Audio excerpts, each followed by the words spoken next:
determined to ensure that the SDGs are adequately communicated to everyone, including people with disabilities. Millennium Promise Alliance (MPA), in collaboration with its partners, present the SDGs in various forms: Braille, sign languages, including text and audio visuals, to ensure that no one is left behind.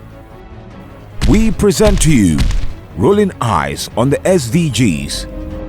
But I must say that today marks a special day to many of us for various reasons. One is the birth of a campaign focusing mainly on the youth and living up to the mantra of the SDGs that says, leaving no one behind. As the motto goes, you are leaving no one behind. You are in this together.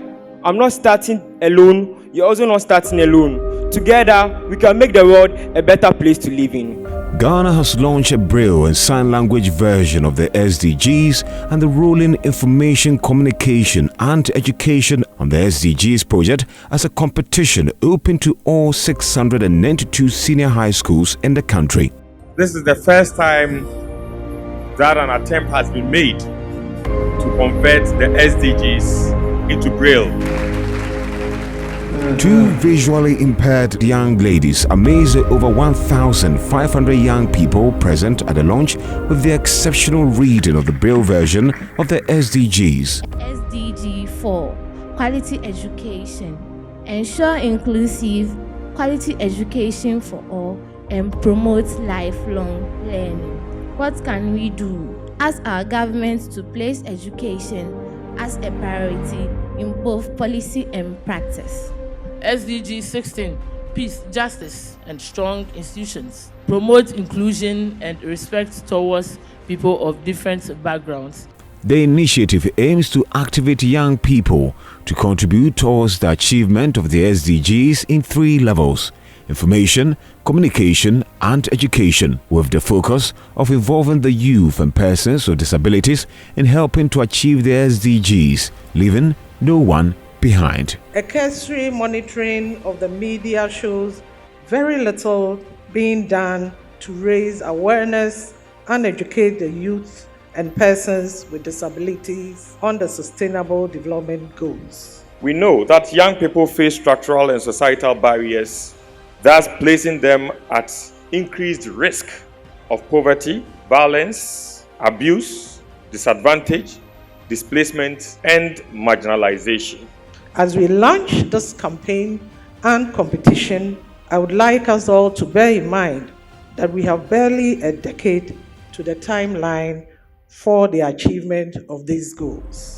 The involvement of about 1.2 million young people, including persons living with disabilities, in a competition towards the achievement of the 2030 Agenda for Sustainable Development has propelled Ghana into a leading position in the engagement of its youth in the SDG discourse. We are concentrating on this not because it's any special than the others, but just relax. My colleague here will tell you why. Human beings are like machines. We need water to survive. If our gutters are polluted, if our streams are dirty, the very people drinking from them, washing from them, their animals are even drinking from that same water, they can't do anything. They'll be at home sick. Well, the very first thing is an attitudinal change.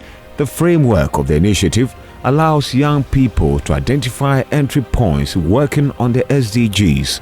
Each school, including special schools for persons living with disabilities interested in the project, will be expected to select one of the 17 SDGs for their proposal and then form a team to represent the school. This is the first time that I have seen the SDGs being read in Braille, and I would kindly request a round of applause for Millennium Promise for initiative. Rolling I.C.E. on the SDGs is a collaborative effort between Ghana's Ministry of Education, Ghana Education Service, in partnership with Millennium Promise Alliance and the Civil Society Organizations Platform on SDGs, with funding support from Sergey Brin Foundation and Jen Gross. Millennium Promise Alliance has therefore developed and published a Google Play Store, a full SDG mobile application to facilitate the information, communication, and education on the SDGs. It is important for us as young leaders to be part of the UN processes so that we can also have the opportunity to learn about the process and get the opportunity to serve at the highest level. Addressing the students, the special advisor to the UN Secretary General, Professor Jeffrey Sachs, challenged the youth in Ghana to create positive social change through student-led initiatives designed to address the SDGs.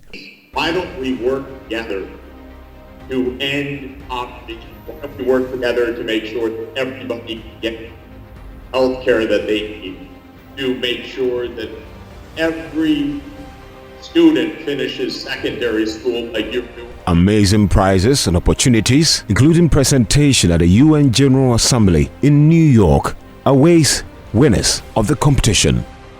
And so why then don't we start the journey now? Why don't you write these 17 goals in our hearts, in our heads, in our hands, and on our minds?